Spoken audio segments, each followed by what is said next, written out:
Depois de mais de um ano de preparativos, as forças aliadas lançaram o desembarque na Normandia, no chamado Dia D. Esse ataque iria mudar todo o curso na história do conflito.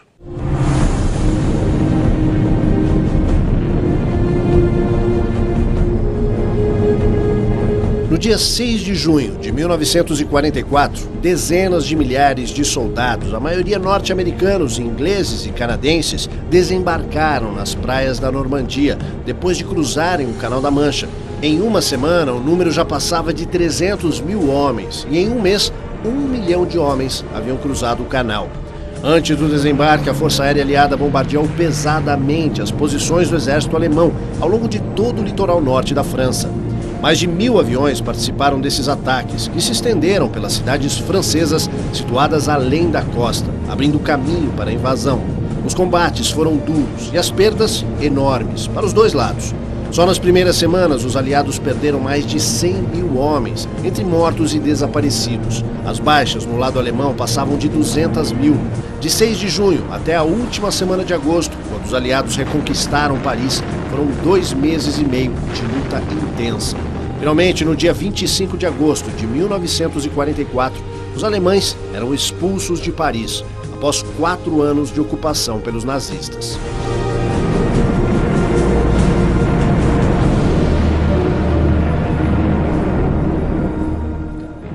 O sonho de Hitler de criar um império de 1000 anos com o Terceiro Reich não durou nem uma década. Terminou com uma Alemanha e um continente arrasados e dezenas de milhões de mortos.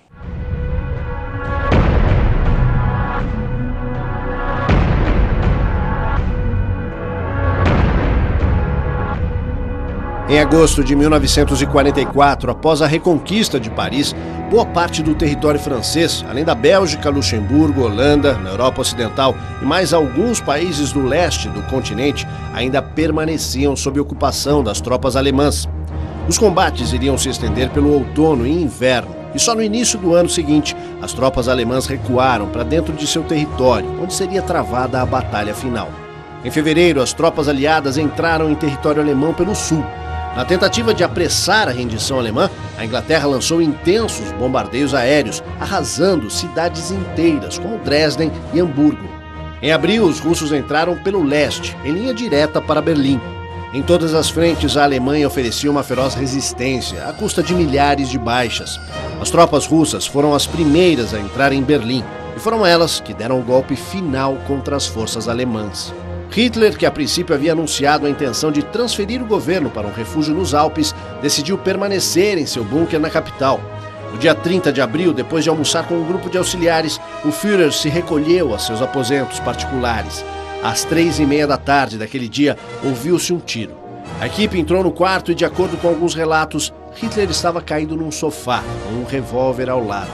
Ele teria se matado com um tiro na boca. Eva Braun, com quem ele se casara secretamente nos últimos dias, estava ao lado. Ela teria tomado veneno.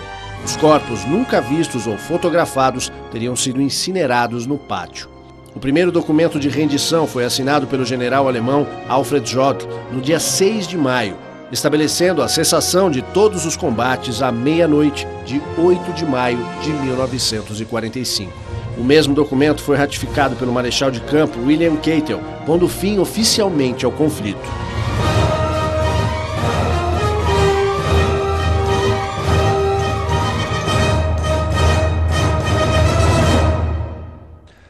Ao se depararem com o horror dos campos de concentração, os comandantes aliados ordenaram que aquilo fosse registrado em filme.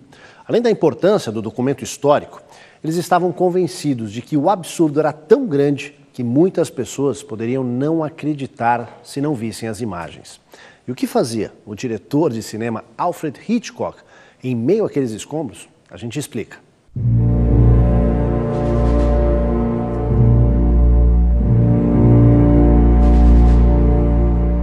Foi só na primavera de 1945 que as forças aliadas chegaram aos territórios ocupados pela Alemanha, onde haviam sido construídos os campos de concentração, e começaram a revelar para o mundo toda a extensão do horror criado pelos nazistas. Logo, os cinegrafistas russos, ingleses e norte-americanos foram designados para registrar tudo aquilo. Tão importante quanto filmar o fato histórico, também era necessário recolher provas das atrocidades, a fim de punir os responsáveis pelas aberrações e evitar possíveis negativas ou contestações. 24 campos foram descobertos. Os mais conhecidos: Auschwitz-Birkenau, Majdanek, Sobibor e Treblinka. Na Alemanha, os mais famosos foram os Dachau e Buchenwald. Além dos prisioneiros resgatados já quase sem vida pelas forças aliadas, os cinegrafistas registraram os vestígios dos milhares de outros que passaram pelos campos de terror.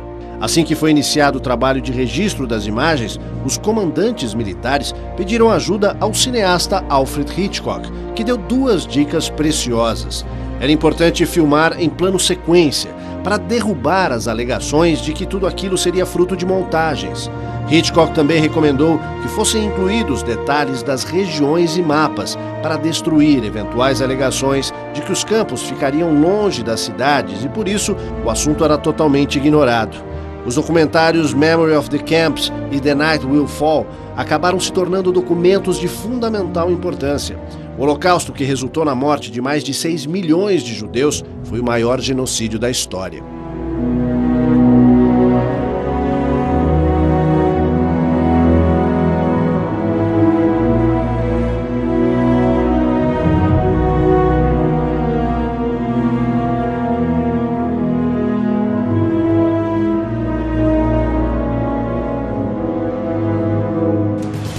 Daqui a pouco, as tropas brasileiras só entraram na guerra há menos de 1 ano do final do conflito.